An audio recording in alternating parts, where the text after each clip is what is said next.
Pasay City, Your Honor. Mindanao International Container Terminal, Your Honor. Yes, at doon sa mga minention mo about those cargos or mga goods na pumapasok doon, nabanggit mo na bulk ng mga drugs were entering during that time doon sa Tagaloan.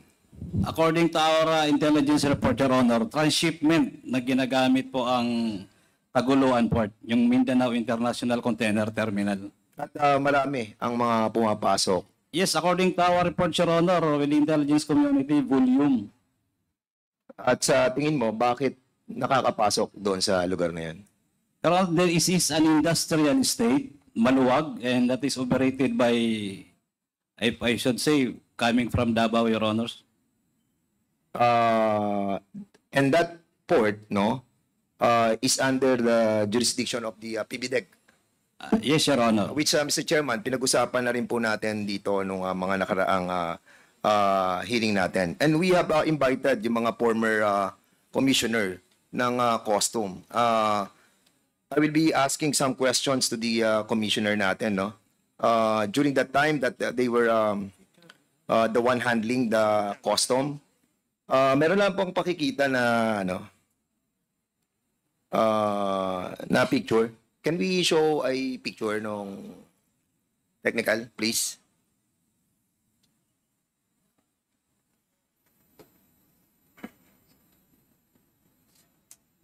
Okay, yan yung sa atin sa Tagaloan. Yan yung ating port. Ito yung sinasabi ni Jimmy Guban na maraming nakakapasok na mga illegal drugs. As a matter of fact, we have invited also Mr. Tony Yang again para at least ma-confirm natin mamaya in a little while dahil nga po dun din po malapit yung kanyang port, no? Mr. Tony Yang, can you please clarify something about yung port na pag-aari mo doon sa Sangia Steel? Sige, upo muna kayo.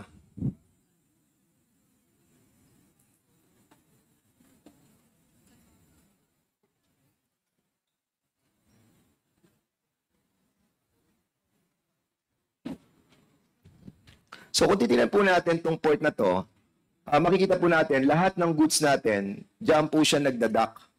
Diyan sa may dagat mismo. At itong MCTSI, siya po yung nag-ooperate. But the custom, kung makikita niyo yung picture na green doon, allowed a subcontractor na ang pangalan po ay Golden Sun. Remember this name? Golden Sun? Kung matatandaan nyo, dito natin nahuli, no? Yung sinasabi po natin do sa may connection kila Nonolin, no? Na Golden Sun. This is the one operating. Yung pong designated examination area na kung saan dyan po nakalagay ang X-ray. So ngayon, I'll be asking muna yung mga dati nating commissioner. Siguro si Commissioner Isidro La Peña muna. Dito po sa picture na to, during that time, ang designated examination area na kung saan ang X-ray are being managed by a private corporation and not within the custom, why is it was allowed by custom to operate the X-ray by a private corporation? That is a sovereign function that belongs to custom. Now, tanong ko, Commissioner Sid, during your time, nag-e-exist na po ba itong Golden Sun na siya pong nag-ooperate ng X-ray outside the custom? Yes or no? I don't remember that that company, Mr. Chair.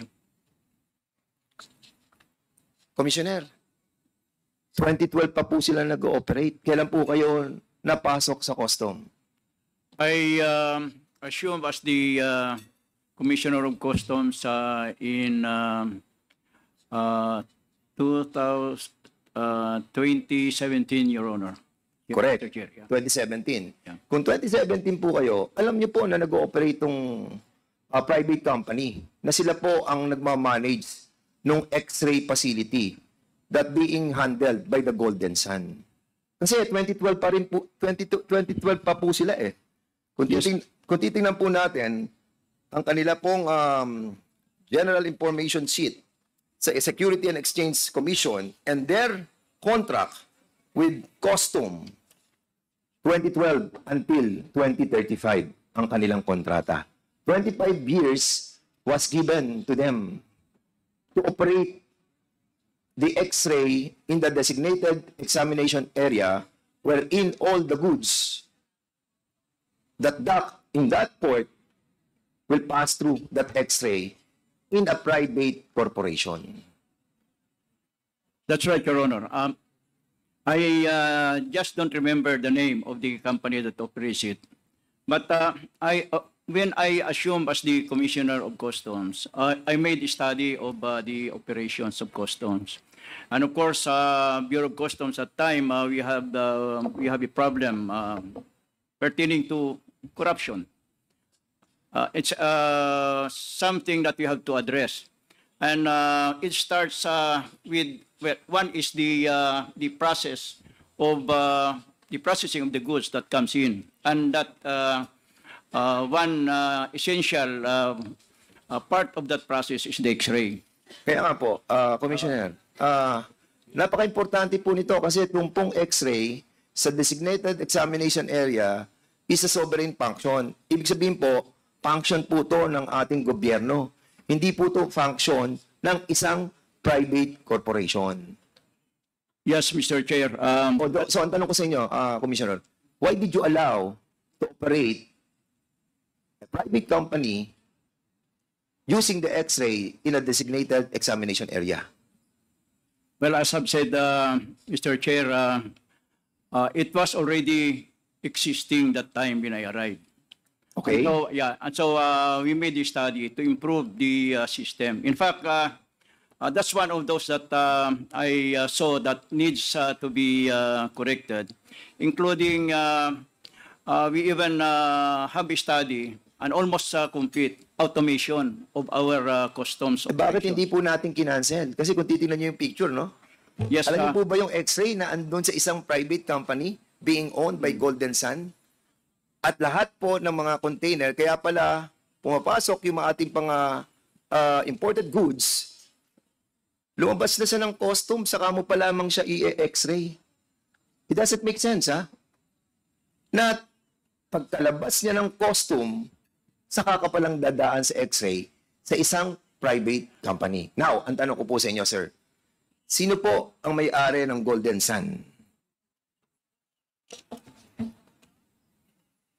I'm sorry, Mr. Chair, I don't remember. Hindi If I niyo po may- tanda. If I may, Congressman Yes. Fernandez, Golden Sun 999, No, it's not Golden Sun 999. Oh. It's Golden Sun Cargo Examination Services Corporation. okay. I know where you're driving at, Mr. Chairman. Yeah, but I'd just like to Yes, sige, go inform Your Honor that the owner of Golden Sun 999 is Mr. Tony Yang. Yes. So perhaps that would help you in trying to drive at your point, Your Honor. Actually, Mr. Chairman, I know the answer in my questions, but I just wanted them to answer me. Para titingnan ko kung nagsasabi sila ng totoo. Siguro tanongin natin si Commissioner Paldon. Commissioner Paldon, during the time na ikaw po ang commissioner, have you encountered this problem? This huge problem of our country?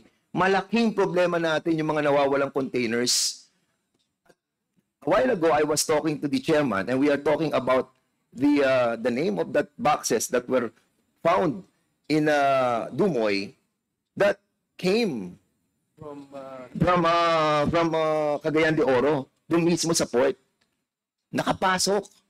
Dahil ang X-ray nasa labas at mag-aari ng isang private corporation na Golden Sun. And that's the reason why, Commissioner Nick Paldon, do you know about this issue, about the designated examination area, wherein a private corporation sa pangalan ng Golden Sun Cargo Examination Services Corporation owns the X-ray na ginagamit doon po sa mga containers na lumalabas galing sa custom. Do you know about this? Yes, Your Honor. In fact, in Mindanao, there are two cases of similarly situated. One in Davao and one in Cagayan de Oro. During my time, I vehemently questioned why X-rays were conducted outside customs property. In fact, in Davao, it's across the street, and Davao was at that time under litigation because there's an issue of whether or not the X-ray has to be conducted in that private property. So that cases was dragged until I think what's finally the custom won that the X-ray to be conducted in that private property will be stopped. As far as that Cagayan de Oro is concerned, I know about it. I asked our legal department why that one was approved in 2012, because when I assume it's already there, contracts were already signed, and I think it's not the commissioner who signed it. I think it's higher authority who signed the contract. So I tried to ask our legal to. Who is the highest authority in here? Mr. Paldon? I am not sure whether it's just the commissioner who signed it, but definitely it's Who was the commissioner who signed it? 2012, sir. So Yes. that's I assume in 2016. But during your time that you were already the commissioner, you have the power to cancel the contract because it is a sovereign function. Meaning, ang X-ray sa isang designated examination area, ang nag-handle niyan is government. It should not be private corporation. Di ba? Isipin mo, private corporation mag-handle ng mga imported goods na nanggagaling sa ibang bansa. At kung gano'n ang sitwasyon natin, talagang makakapasok yung mga illegal drugs. Now, ang tanong ko sa iyo, Commissioner Paldon, sino ang may-ari ng Golden Sun Cargo Examination Services Corporation? Sir, before I answer that, I would like to further express. Commissioner, you answer me first. I am not aware of the name. A while ago, you were telling us that you made an investigation on this matter. So if you have done some investigation on this matter, surely you know who to investigate. Now, ang tanong ko sa iyo, sino ang may-ari ng Golden Sun Cargo Examination Services Corporation? I don't remember the name at that time, but this is the problem of the X-ray, sir. It's not only the areas where the X-rays are conducted. Excuse me, malalayo tayo. Hindi mo kilala si Mr. Dennis Uy? In 2016, I assume it. I know. Kilala mo si Dennis Uy? And you Yes, know Your that Honor. they own this company. I wasn't briefed about the ownership. By the investigation I asked to be conducted, Your Honor. Sir, we have to remind you, both of you, that you are under oath, no? Napakalaki po ng kumpanyang to. At kayo po, ang namamahala ng mga imported goods na dumadaan sa ating mga ports sa buong bansa. At itong port na to sa Tagaloan, ang X-ray, nasa labas ng custom. Tinahawakan ng isang pribadong kumpanya. Which is against the sovereign function of putting this X-ray in the hands of the government. Kaya pala tayo napapasukan na maraming droga Dahil you allowed the X-ray to be operated by a private company owned by the Davao Group. Andito, sa SEC, kung sino man mga ari, Noel B. Taoho, isang politician sa Davao City. Sherilyn Uy, Davao City. Ramon Edison Batacan, Davao City. Socorro Agreso, Davao City. They owned this private corporation that operated this designated examination area outside the premises of the government. Mr. Chairman, don't you think it's problematic that you did not do something when you were the commissioner of the custom? But both of you, tell me. Sige, Commissioner Paldon. I tried, Mr. Chair, but I seen a bigger problem than that. If I may be given a, Sure, surely. Go ahead. not just the examination area is problematic. I find it also problematic that the contract of the X-ray entered into between the Philippine government and a Chinese supplier. It is the Chinese supplier who maintains the X-ray machines. So pag nasira, it is the Chinese supplier who repairs it and everything. So it makes it very impossible for customs to really. Mr. Paldon, we're just talking about an X-ray. Yes, sir. I'm Will talking pass about the through- X-ray. That will pass through the private property or the private corporation. Don't give me that bullshit, no? Alam mo, hindi makatotohanan yung sinasabi mo eh. What I'm trying to point out here, Mr. Chairman, is that you allowed a private corporation to manage a sovereign function that belongs exclusively to the government. And yung ginawa po ninyo is dereliction of your duty, that you have taken your oath to protect the interests of the government. And what is the interest of the government? Di ba? Na malaman natin kung ano yung mga pumapasok sa ating teritoryo. Eh, paano natin malalaman ang pumapasok sa ating teritoryo na kung ang X-ray natin ay being managed outside the custom? Yun ang sinasabi ko, Mr. Paldon. Di ba? Sana po, you have done something. Did you tell this to the president during that time? Sinabi niyo po ba na may problema yung ating X-ray na naandun sa labas ng custom? At lahat ng ating mga container, dun dadaan paglabas ng custom, saka mo pa lamang siya i-X-ray? It doesn't make sense Mr. Paldon, Commissioner La Peña. Would you agree with me? Would you agree with me that it doesn't make sense?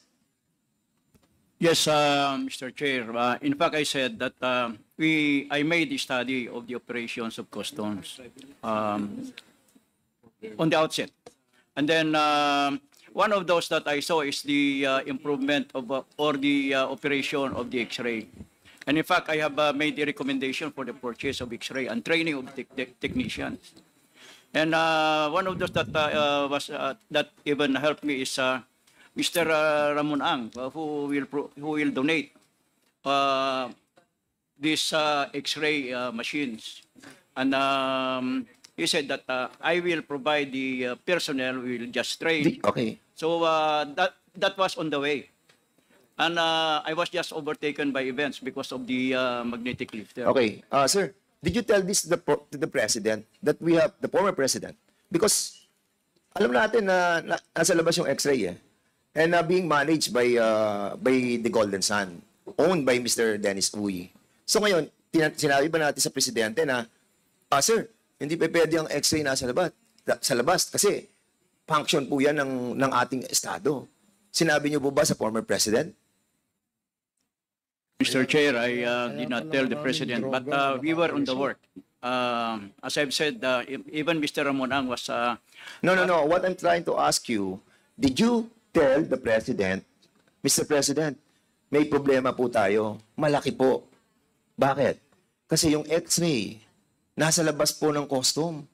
At paglabas ng mga cargo sa custom, nasakop ng gobyerno, saka pa lang siya i-X-ray doon sa isang private company owned by Mr. Dennis Uy, owned by the Golden Sun. Did you tell the President? Mr. Chair, no. Although, as I've said, So you have this responsibility. Yes, Di ba? Mr. Chair. Yes, Mr. You Chair. took your oath as a commissioner to That's why- protect the interests of the Filipino people. Now you're telling me, ikaw lang ang gumawa nito at wala nang iba pa? So dapat pala makasuhan po kayo dito.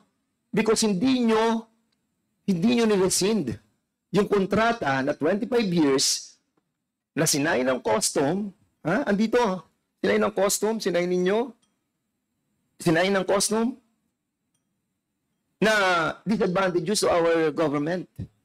Kaya maraming pumasok eh. Lahat ng mga illegal, rice, sugar, drugs, everything entered that area. Starting 2012 until now, pumapasok pa rin po sila.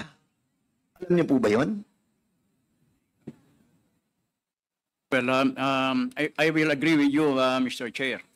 But may I mention that with the changes, with the discussion of improvement of operations of customs, that in my time we were able to improve collection and we met the targets and had a surplus collection of 18 billion pesos. I believe on that. But surely, if you put back the X-ray inside the custom, the government will earn more. This is economic sabotage. Economic sabotage ang ginawa po ninyo. Ibig nyo, Mr. Nick Paildon. Economic sabotage. Did you tell to the President that the X-ray is outside the jurisdiction of the government? I discuss it with my immediate boss. No, Your I'm Honor. asking you kung sinabi mo sa Presidente. I informed the Secretary of Finance. He is my boss, Your Honor. Sino po ang Secretary of Finance? Secretary Dominguez, Your Honor. At ano sinabi ni Secretary Dominguez? That if I remember, he supported the review by the legal team of the legality of the contract between the service provider and customs. And the issues I remember, reason why the X-ray was conducted outside the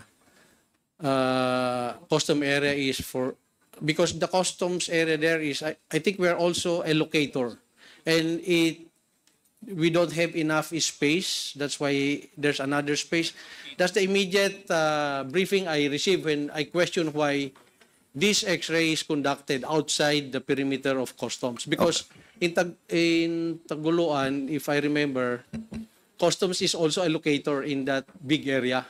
And I vehemently oppose why the X-ray is conducted outside the compound of customs. And there's really a legal issue between it that the commissioner cannot outrightly rescind the contract, Your Alright. Honor. Yes.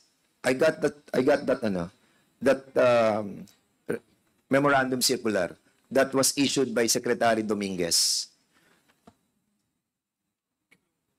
Number 10-2019. On 2019, he issued a memorandum circular outsourcing agreements of the Bureau already existing prior to the effectivity of this administrative order shall remain valid. Alam niyo ba ang ibig sabihin nitong memorandum circular? Na ngayon nagkakaproblema ang PBDEC authority dahil sa ginawang ito na memorandum circular ni Secretary Dominguez, no? Hindi mo pwedeng i-rescind yung kontrata for 25 years. And that's the reason why hanggang ngayon, yung X-ray andun pa rin sa private corporation. That's the problem of the PBDEC right now. They're having a hard time. Custom. Asan ang custom? Hindi. Golden Sun ang nag-ooperate ng X-ray. Private corporation. So, saan tayo dadalhin nito, Mr. Chairman? Kaya pala meron siyang napuntahan nag-intel siya doon sa Tagaloan Tagaloan. At sinasabi niya na maraming droga pumapasok. Yung X-ray pala, andun sa labas. At kung nasa labas ka, being managed by a private corporation, anong gagawin natin? Well, Mr. hindi ko Chair. alam, Mr. Chairman, kung sinadya to, but the company who owns it, well, is a friend of the former president. Okay. Custom. Yes. Hindi muna. I'll be asking the custom muna para at least alam natin yung update dito. Kasi we want to find out and we will be inviting over in the next hearing the PBDEC para malaman po natin ano yung predicament nila dito because they own the properties being leased by this Golden Sun for 25 years. They started in 2012. So, ibig sabihin, Mr. Chairman, hanggang 2035, sila pa rin magmamanage ng X-ray outside the custom. At itong port na to,